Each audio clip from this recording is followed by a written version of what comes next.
Module 7. Passenger Psychological Impact. Understanding the psychological impact of emergencies on passengers is crucial for effective management.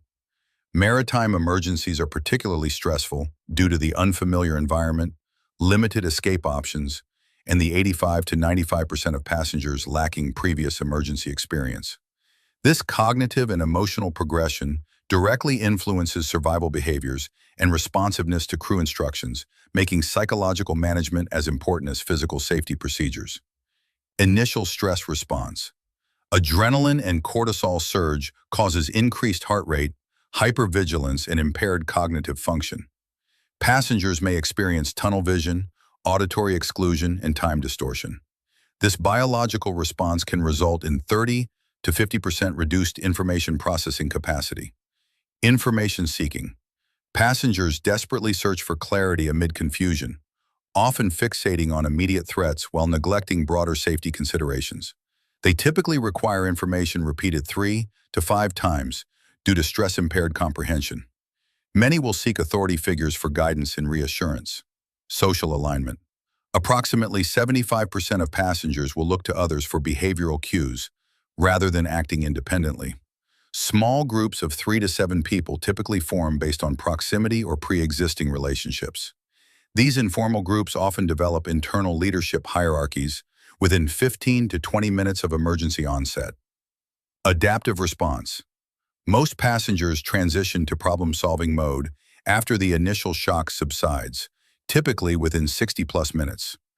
Resilience emerges as passengers develop coping mechanisms, though approximately 10 to 15% may remain in heightened distress. Clear, consistent crew communication can accelerate this adaptive phase by up to 40%. Module 7. Psychological stages of maritime emergency response impact phase. 0 to 3 minutes characterized by shock, disbelief, and confusion when alarms or emergency announcements occur. Passengers may freeze in mid-activity, stare at life jackets without putting them on, or repeatedly ask, "Is this real?" Many will be unable to recall their muster station despite the safety briefing. Some passengers may continue dining or swimming as if nothing has happened. Reaction phase, 3-15 minutes. As ship listing or smoke becomes evident, survival instincts activate. Some passengers rush to cabins for valuables or medications.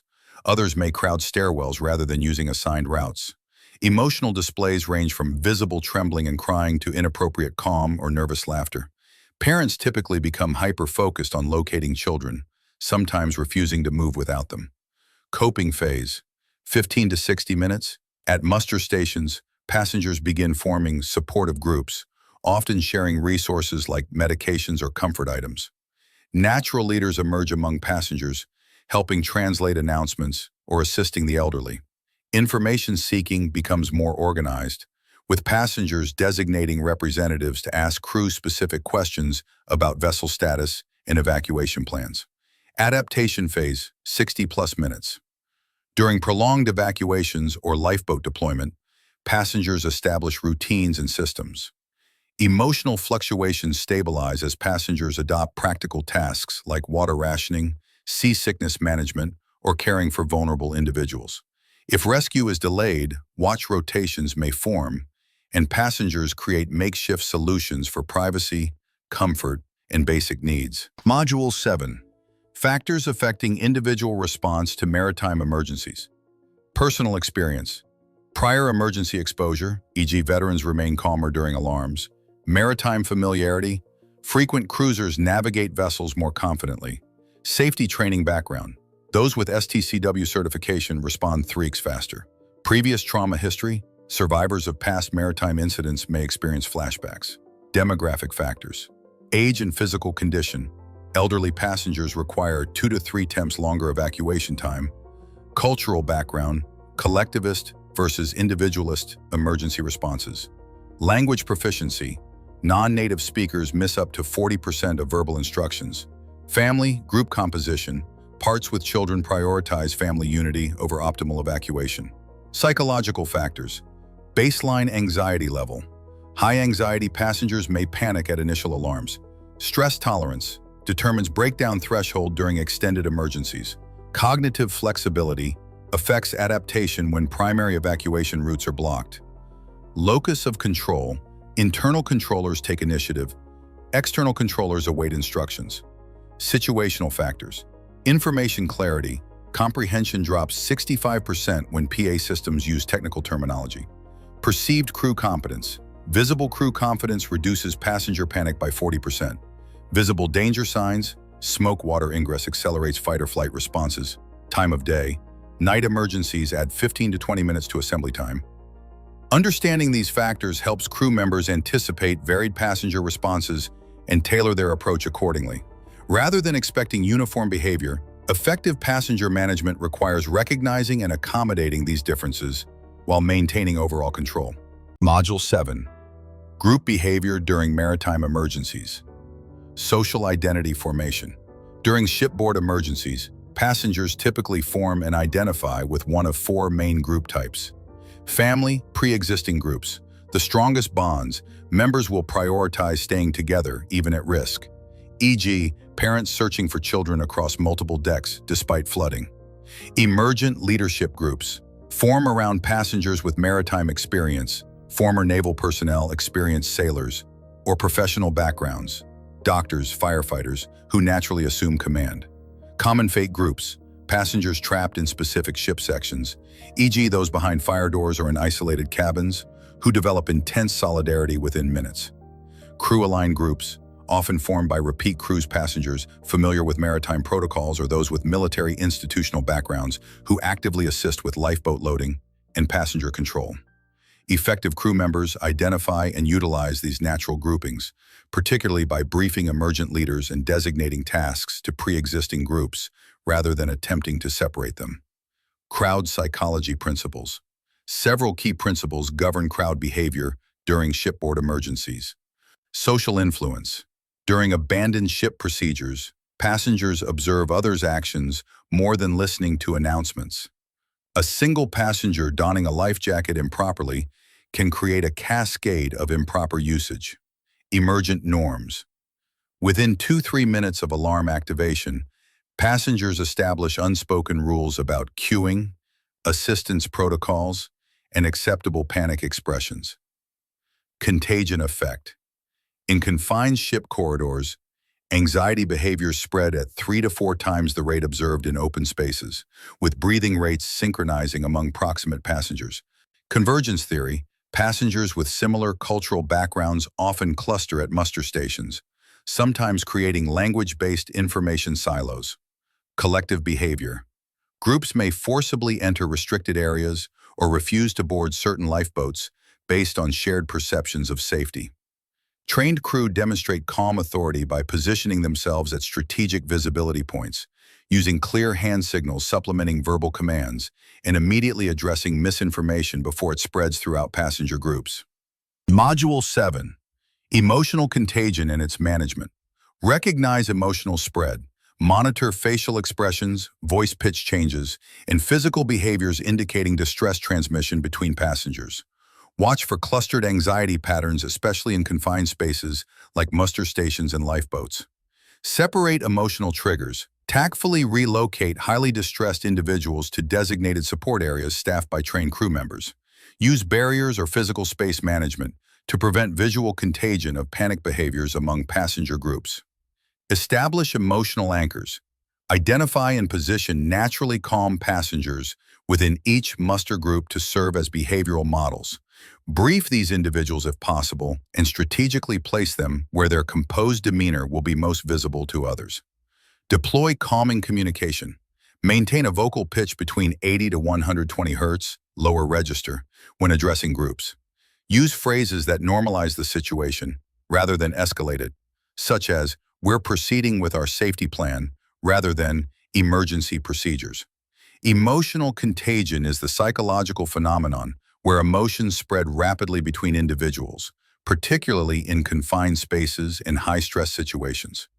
During shipboard emergencies, both positive emotions, calm, cooperation, and negative emotions, panic, hysteria, can quickly transfer between passengers through facial expressions, voice tone, and physical behaviors. Crew members must actively manage the emotional environment, recognizing that their own displayed emotions will significantly influence passenger responses. Research shows that passengers are 3 to 4 times more likely to mirror crew emotional states than those of other passengers.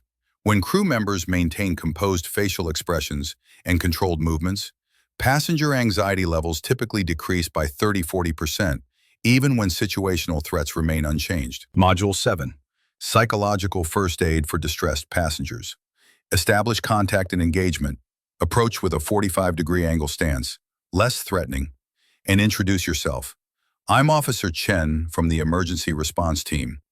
Maintain 2 to 3 feet of initial distance, adjusting based on passenger comfort signals. Lower yourself to eye level for vulnerable persons, children, seated elderly. Use a 4-4-4 voice cadence. Speak for 4 seconds. Pause for 4. Listen for 4, with a pitch deliberately lowered from your normal speaking voice. Ask permission explicitly. May I place my hand on your shoulder? Before any physical contact. Ensure safety and comfort. Offer specific comfort items using closed choices. Would you prefer a thermal blanket or a regular one? Provide clear sequential information. We've moved to Muster Station B. In 10 minutes, we'll board Lifeboat 4. I'll stay with you until then. Create micro-safe zones by positioning yourself between the passenger and commotion. For elderly passengers, secure eyeglasses and hearing aids immediately. Sensory impairment significantly increases distress. Offer water in paper cups rather than bottles for those with hand tremors. Stabilize emotional responses. Guide the 5-5-5 breathing technique. Inhale for 5 seconds, hold for 5, exhale for 5, demonstrating alongside them. For dissociative states, use the 3-3-3 grounding method. Identify 3 things they can see, 3 things they can hear, and 3 parts of their body they can feel. Validate specific emotions. Many people feel shaky and confused during evacuations. Your body is producing adrenaline to help you stay alert. Assign simple but meaningful tasks.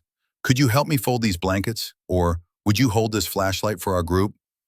Connect to support systems. Document family separation details using the standardized family reunification card system. Use the buddy system to pair isolated passengers with compatible others. Consider age, language, and mobility factors. For children separated from parents, assign a dedicated crew member who will remain constant until reunification. Maintain a 15-minute check-in rotation for vulnerable passengers, elderly, injured, those with previous panic responses. When forming passenger groups, aim for 4 to 8 people. Research shows this size optimizes mutual support while preventing emotional overwhelm. Module 7. Managing Information and Uncertainty. Information hunger. During maritime emergencies, passengers experience a 200 to 300% increase in information-seeking behaviors. Combat this by providing 5-minute briefings every 30 minutes using PA systems and designated information points on each deck. Always include vessel status, crew actions, and specific safety instructions to reduce panic behaviors by up to 60%. Accuracy balance. Use the known-unknown timeline method. Clearly state confirmed facts, explicitly acknowledge what remains uncertain, and provide specific timeframes for next updates.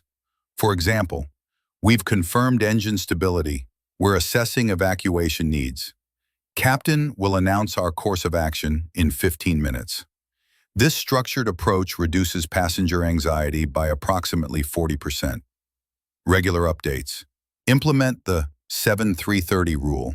Update passengers within 7 minutes of an incident, follow up within 3 minutes of any significant development, and never allow more than 30 minutes between updates, even if merely to confirm situation unchanged.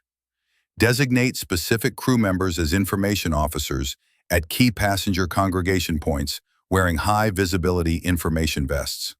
Rumor management. Deploy the track protocol. Track rumors through passenger liaisons assigned to each muster station. Record exact wording of misinformation. Address publicly via PA system. Correct with precise facts. And knowledge check by asking passengers to repeat correct information. Document persistent rumors in the vessel's incident log for post-emergency analysis and crew training improvement.